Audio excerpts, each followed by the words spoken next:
Bom dia. Estamos aqui para a apresentação do livro do Luís Filipe Sarmento ao rubro da Poética Edições. O meu nome é Virgínia do Carmo, mas estou aqui em representação da Poética Edições. Obrigada ao Ronda pelo convite. Este livro que vai ser apresentado hoje é o resultado de 45 anos de obra poética de Luís Filipe Sarmento. É um grande orgulho para a poética. O Luís Filipe Sarmento está connosco há mais de 5 anos. O primeiro livro que publicamos do Luís Filipe Sarmento foi Efeitos de Captura, em 2015. Outubro de 2015. Desde aí o Luís tem estado connosco, tem sido uma aventura. O Luís de facto é um autor fantástico, com obra traduzida em inúmeras línguas, tem participado em festivais ao longo por todo o mundo, portanto e tem sido uma aventura também fazer este percurso com ele enquanto editor, e estou muito grata ao Luís Filipe Sarmento por estar com a poética e por nos dar a honra desta obra fantástica, o Ao Rubro, que são 1116 páginas, mais ou menos, de poesia fantástica, as últimas das quais já foram editadas na Poética, os últimos livros, e que tem já uma parte do próximo livro, o Rouge, que esperamos também vai ser um sucesso e que estamos a aguardar para fazer o lançamento em grande assim que este confinamento passe. E que, portanto, só dizer também, agradecer os apoios desta obra. Portanto, isto foi uma obra, um empreendimento grande da nossa parte, é uma obra muito volumosa, algo luxuosa também, e queremos agradecer os apoios que tivemos para a edição deste livro, a Câmara Municipal de Sintra, o Hotel Tivoli, o grupo de Radionet, portanto, NTR, e também a gráfica que imprimiu, Rainha Neves, que também nos apoiou. Portanto, eu vou passar a palavra ao Tiago, que vai fazer a apresentação do livro. É uma honra estar aqui. Obrigada ao Ronda pela iniciativa, por não deixar de ter a iniciativa apesar destas circunstâncias menos favoráveis, e obrigada, Luís, é um prazer estar aqui também consigo. Obrigada. Muito obrigado, Virgínia.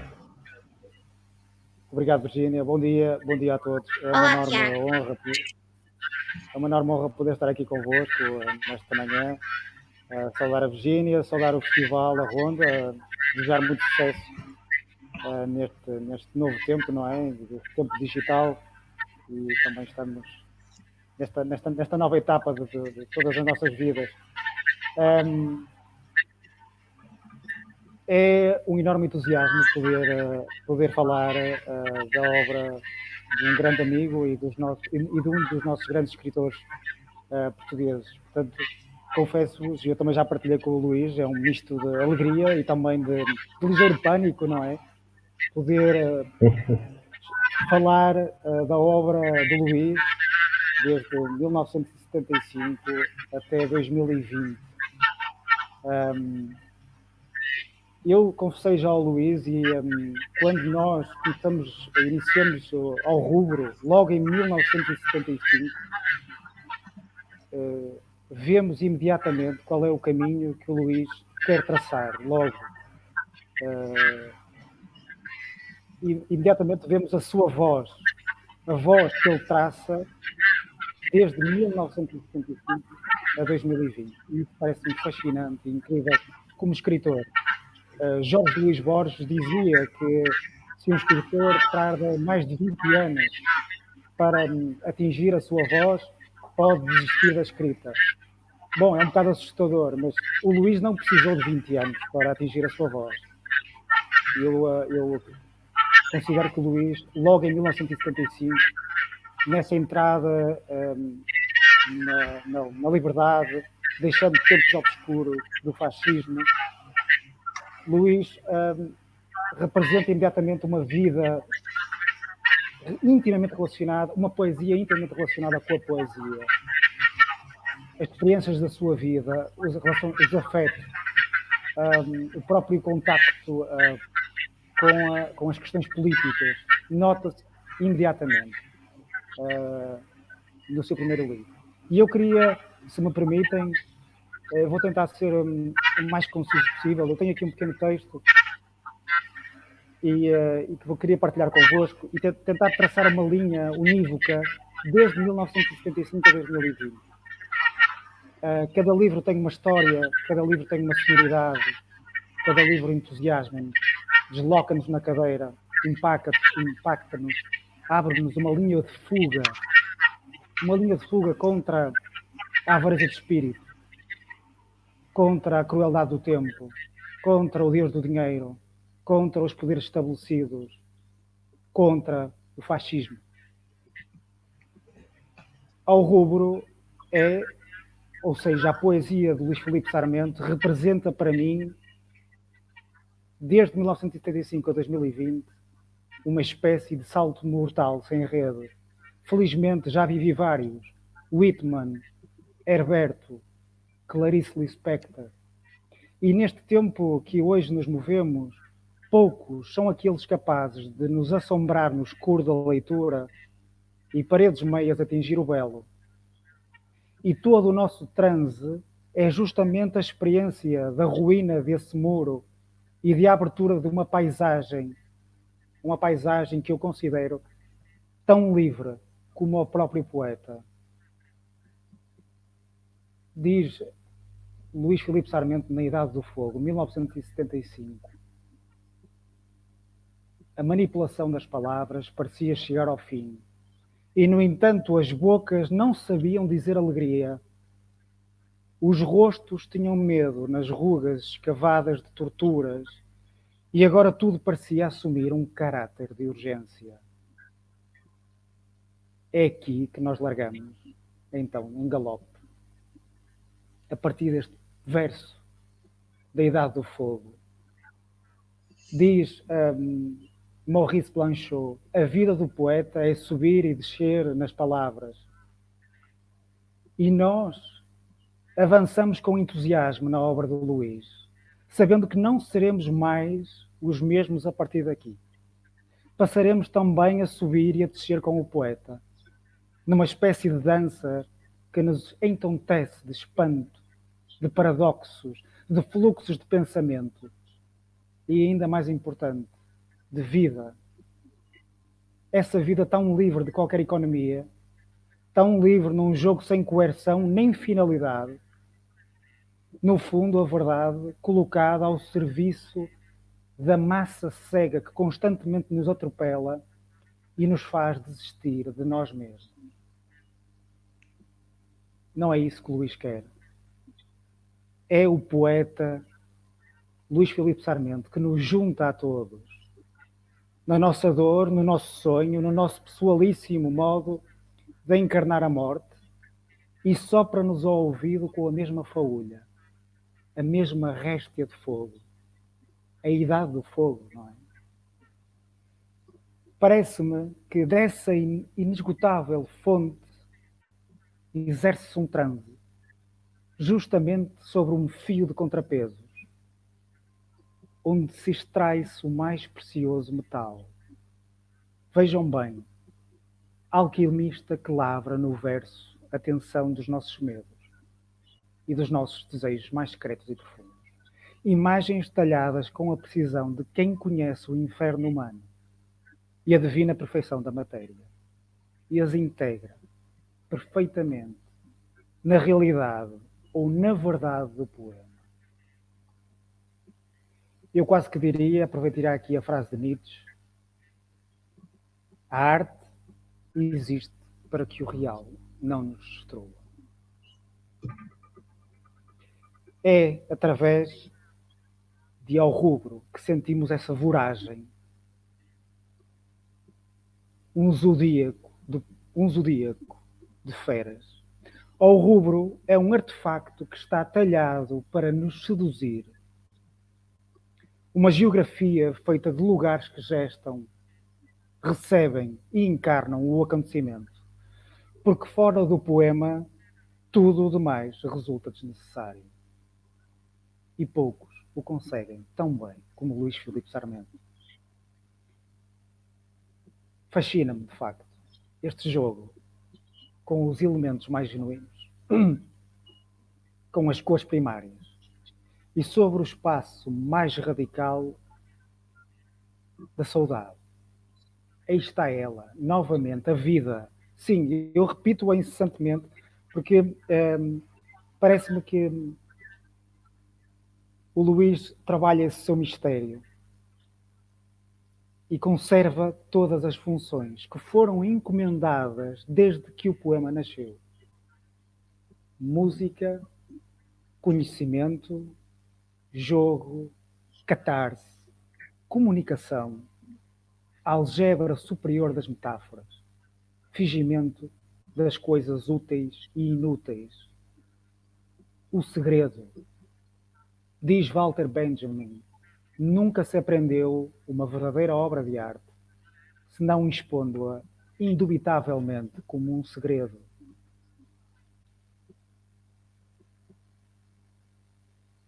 E como leitores, eu como leitor, este cismo abala-me.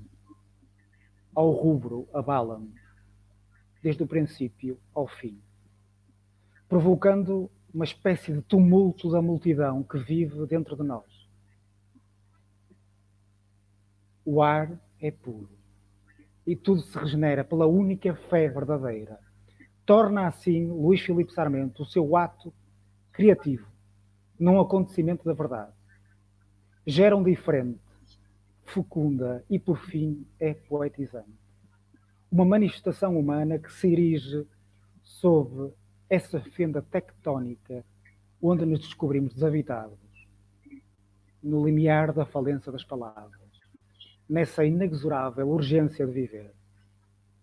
O poeta sabe que não há poema sem acidente. Não há poema que se abra como uma ferida, mas também não há aquele que não fira. Sem ferida, não há poesia nem arte. Por isso, ao rubro, reinventa-se em cada poema, em cada livro, em cada época, os significados, as intenções, todos os juízos, todas as encenações, todos os gestos, todos os códigos. É, desde o meu ponto de vista, uma panorâmica que se furta à normalidade das coisas. Aquele momento travado na ignorância do tempo, em que, rompendo-se o verniz de pedra, começamos a deitar flor.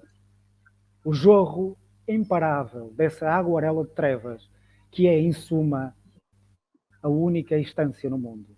Palavras espanto, que penetram no nosso interior e de onde Luís Filipe tenta extrair o silêncio, repondo, aí está, o sentido às coisas. Parece-me também interessante, na procura de uma nova linguagem, uma nova língua, uma singularidade descentralizada contra a ideologia dominante, ou fascisante, como diria Roland Barthes. Passo a citar um novo poema de Luís Filipe Sarmento, Em Intimidade do Sono, 1998. O que procuro, quando acordo, é o movimento sincrónico ou legítimo, soberbo ou regular, perfeito ou mágico. O que procuro é o círculo potencial e harmónico do som e do sentido, mais do que a subjetividade da arte, o segredo alquímico da escrita. O que procura é o corpo na sua ancestral postura e o silêncio do olhar dentro da ciência.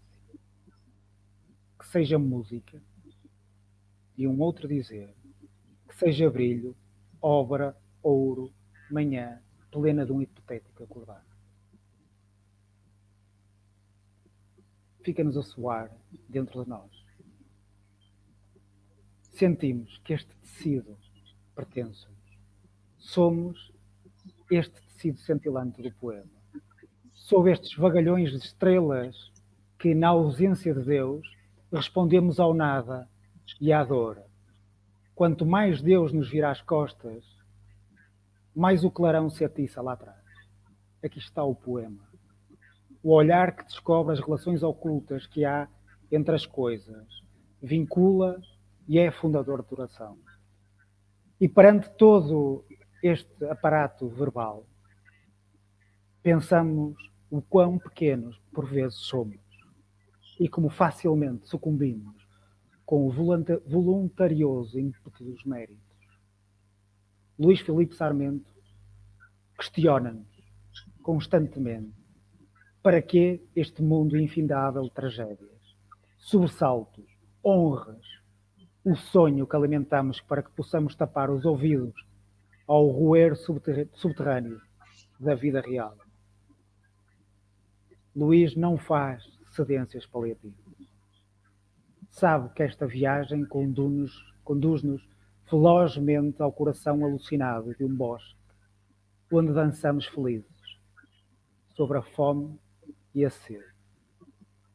E por isso ele traça sobre nós uma senda própria, tomando para si todos os elementos. Como sabe o que é, vai beber de diferentes escolas e tradições e assim submeter-se a uma experiência que procura superar os próprios confins da linguagem. Um pulso constante, uma tensão de opostos onde se fundem sobre o verso o corpo e espírito, a ciência e crença, filosofia e alucinação. E terminando, é assim que ele cria o mistério na matéria. Se me permitem, dê-me só um segundo.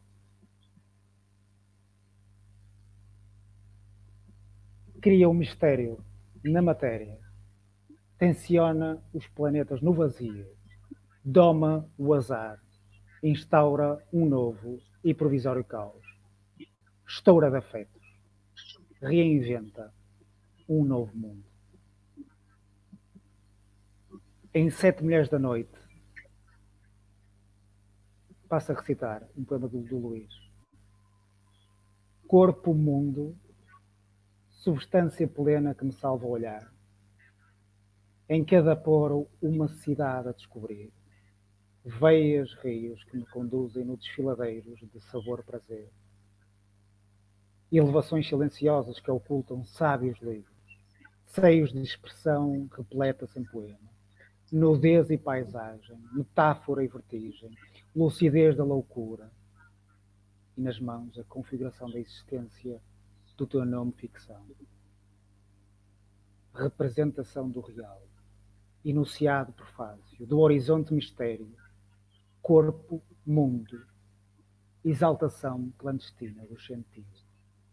Íntimo segredo. Boca, norte. Sexo, sul.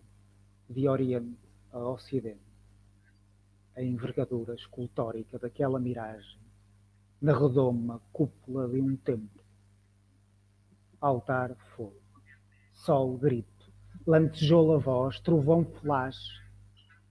Na desesperante oração que nenhum Deus se atreveria a proclamar. Muito obrigado. E queria deixar as minhas sensações sobre as minhas impossíveis sensações sobre um livro imenso, magnífico e redentor. Obrigado pela oportunidade. Um prazer enorme. Obrigada, Tiago.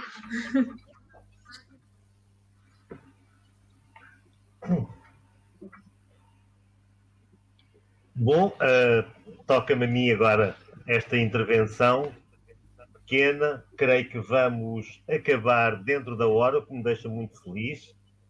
E quero agradecer, em primeiríssimo lugar, ao Rondaleiria Poetry Festival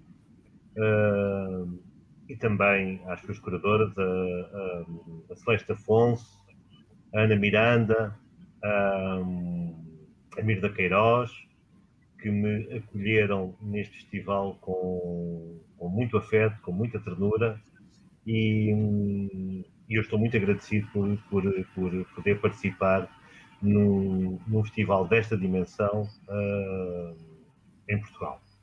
Normalmente participe em festivais desta dimensão fora de Portugal. E fico muito feliz que em Portugal consigam, de facto, atingir esta qualidade, esta diversão e esta diversidade de escritores, de poetas, de filósofos, de todos os cantos do mundo, rigorosamente todos os cantos do mundo. Isso deixa-me muito, muito feliz e deixa-me muito honrado em poder estar junto de todos eles neste programa que inicialmente poderia ser ambicioso e que hoje é já uma realidade.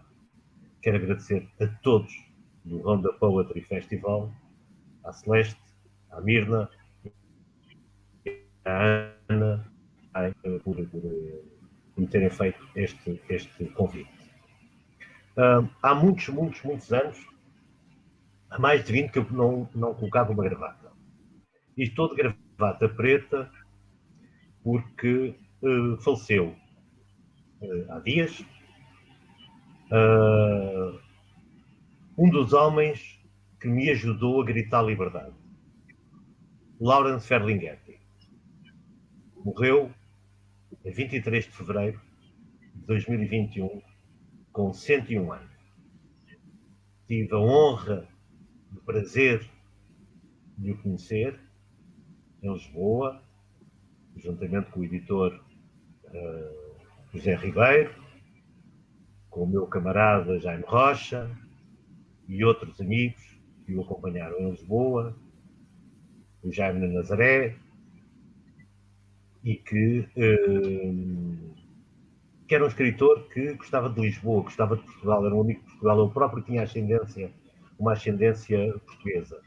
Mas foi com ele que, em 75, e com toda a Beat Generation, eu percebi, depois de sair de um tempo obscuro, um tempo negro, um tempo em que eu estava como homem já condenado a ir para uma guerra nesse mesmo ano, ajudou-me a compreender o que era a liberdade e a saber percorrer sem limites o que era o caminho da liberdade. Foi com a leitura de toda a Beat, que entretanto se foi publicando em Portugal depois de abril de 74, que nós, toda a minha geração, foi consumindo avidamente os livros que iam saindo do Kerouac, do Ginsberg, do próprio Lawrence Ferlinghetti, e ler em inglês ou em francês, conforme nos chegavam do exterior, o Gregory Corso, o William Burroughs e tantos outros. As leituras desses livros, nessa altura, em que o movimento hippie estava em chamas em toda a Europa e em Portugal teve alguma representação, mas foi sobretudo com a festa da liberdade, a festa do 25 de Abril, a festa do Cravo Vermelho, que me ajudou a compreender essa coisa que é inegociável, que é a liberdade. O facto de ser livre para podermos viver, para podermos criar, para podermos manifestar os nossos afetos, a nossa ternura, para sermos quem somos sem dever nada a ninguém. Ora, este livro, o Ao Rubro, que está aqui, com, enfim, que tem cerca de 1800 páginas, uma coisa grande. Este livro conta essa história. E conta essa história desde 1975. Terei sido dos primeiros jovens em Portugal que, com a libertação do país das negruras do fascismo e da polícia política, da PIDE e da tortura, terei sido dos primeiros jovens a publicar já em liberdade. E aconteceu. Não o procurei intensamente. Aconteceu. Mas o meu livrinho de 75, assim como o de 77, são livros de um menino de 18 anos, que está deslumbrado com a liberdade, que está deslumbrado pelo facto de não ir à guerra. Ainda que, como combatente, nós começávamos a combater o fascismo muito jovens, 14, 15 anos, ganhávamos essa consciência e éramos levados para todos os tipos de luta. Eu tive algumas intervenções que não foram nada fáceis na altura. Mas para jovens de 15, 16, 17 anos, a aventura pela conquista da liberdade era muito mais importante do que o medo. Tinha muito mais força que o medo. Ora, o Al Rubro, ao juntar toda esta história de 45 anos a fazer livros, nesta guerra de dar palavras aos outros, reúne aqui também parte do que é a minha vida. E a minha vida está no segredo deste volume de quase 1800 páginas. Os primeiros livros são, obviamente, livros do deslumbramento da liberdade, do deslumbramento da paisagem sem fim, do deslumbramento pelo horizonte, do deslumbramento pelo amor, do deslumbramento por andar sem que ninguém me controlasse a camisa, a calça, o ténis, o cabelo. Foi esse deslumbramento que me levou a fazer viagens poéticas, literárias, nos primeiros três livros. E o curioso aqui é que são 3 livros que estão rigorosamente intocáveis. Não mexi neles. Estão exatamente como foram publicados na altura. A partir do 4º até ao último que está aqui publicado, e neste volume estão cerca de 30 títulos reunidos. A partir do 4º livro fiz pequenos acertos, alguns erros, uma ou outra vírgula que estava a mais ou uma ou outra vírgula que faltava, substituição de uma palavra por outra que ficaria melhor. Ou seja, houve um trabalho de afinação ao longo de todos os outros livros. Porquê? Porque eu quis fazer. E como não devo nada a ninguém, nem devo essa justificação a ninguém, fiz porque quis fazê-lo. Mas deixei os três primeiros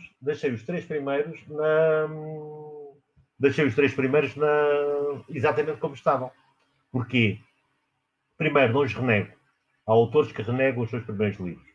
E quando aparecem na sua bibliografia, aparecem já com um livro adulto, com um livro já muito bem estruturado, o que deixa sempre dúvidas acerca da verdade que há nesse escritor. Eu quis deixar aqui, enfim, ao dispor de toda a gente, a ingenuidade, a frescura, a ilusão de um menino de 18 anos que faz todo o seu caminho até hoje, até este menino de 64 anos que não está deslumbrado pela literatura, mas está muito focado no pensamento do que é que deve ser, para mim, e só para mim, a literatura. Eu creio que cheguei a um ponto em que a poesia, enquanto poesia, para mim acabou. O romance, enquanto romance, para mim acabou. O que é que me interessa neste momento? O que é que eu estou a fazer neste momento? Estou a fazer híbridos. É isso que me interessa. O resto não me interessa. A poesia que se mimetiza uma à outra já não me interessa. Não me interessa as asas do vento. Não me interessam os girassóis no teu olhar. Não me interessa nada disso. Interessa-me mergulhar naquilo que a palavra tem de mais obscuro e tentar encontrar luz. E a trazer essa luz à superfície. E ao entrar dos híbridos, ao mesclar poesia com ensaio, com ficção, tudo num texto só, eu estou a expor-me ao perigo. Mas isso é o valor da própria experiência. A própria experiência é uma exposição ao perigo. E é nessa exposição ao perigo em que eu, desde 1975 até agora 2021, tenho andado. E tenho andado com muito prazer. Isto a literatura para mim não é nenhum sofrimento, é uma alegria imensa. É uma festa. Não, ao contrário de outros escritores que dizem que têm muita dificuldade perante a palavra, perante a página branca e que sofrem muito ao pensar o livro, lamentamos. Eu não sou assim. Eu tenho um imenso prazer, um imenso gozo, um imenso gosto de estar todos os dias, 6 a 7 horas por dia, a produzir literatura. O que se aproveita dessas 6, 7 horas por dia, por vezes a produção é muito boa, por vezes a produção é menos boa. O que interessa é o resultado final, aquilo que eu decido apresentar ao público através da editora com quem eu trabalho há 5 anos e meio, que é a Poética.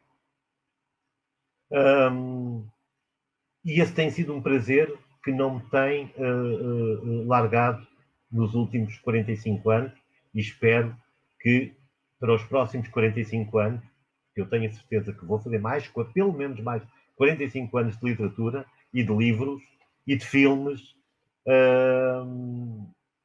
que não me falte este entusiasmo e esta paixão. Como estamos mesmo já no limite dos limites, eu vou ler aqui um pequeno poema que foi antologiado por uma das mais importantes antologias dos Estados Unidos da América, de São Francisco, uma antologia feita pelo Jack Hirschman, que é hoje o último sobrevivente da Beat Generation e que me dá a honra de ser meu amigo e me ter convidado para participar nessa antologia de poetas a que deu o título Building Socialism. Isto é um texto em que, embora eu defenda sempre que a poesia não se explica, e este poema que eu vou ler, este texto, é bastante claro, mas é um texto que tem a ver com as nossas origens. Tem a ver com esse mistério de onde viemos, que vai contrariar toda a panache pseudo-elitista que sonha metaforicamente o sangue azul e que vieram de uma caverna idêntica à caverna de onde eu vim. Qual era o Australopithecus? Sangue azul, que lhes deu origem. Ora, essa criação de elites, dessas elites endinheiradas, corruptas, mal formadas, hipócritas, assassinas de caráter, têm dificuldade e ajudaram a dificultar a evolução e a boa evolução deste país e de muitos países. Vejamos agora o caso, o que foi dramaticamente os 4 anos desse vigarista compulsivo que é o Trump, com as suas elites, com as suas pornografias, enfim. Ora, este texto é exatamente sobre as origens. Se digo mãe, digo Itália.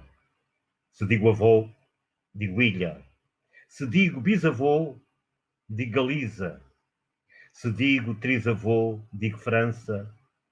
Um tetravô na Grécia, outro em Damasco. Um perdido na Índia cigana, outra nas ruas da Palestina. Se chegar aos 10º avós, sou de todos os lugares. Venho de todas as origens, concebido em todas as religiões.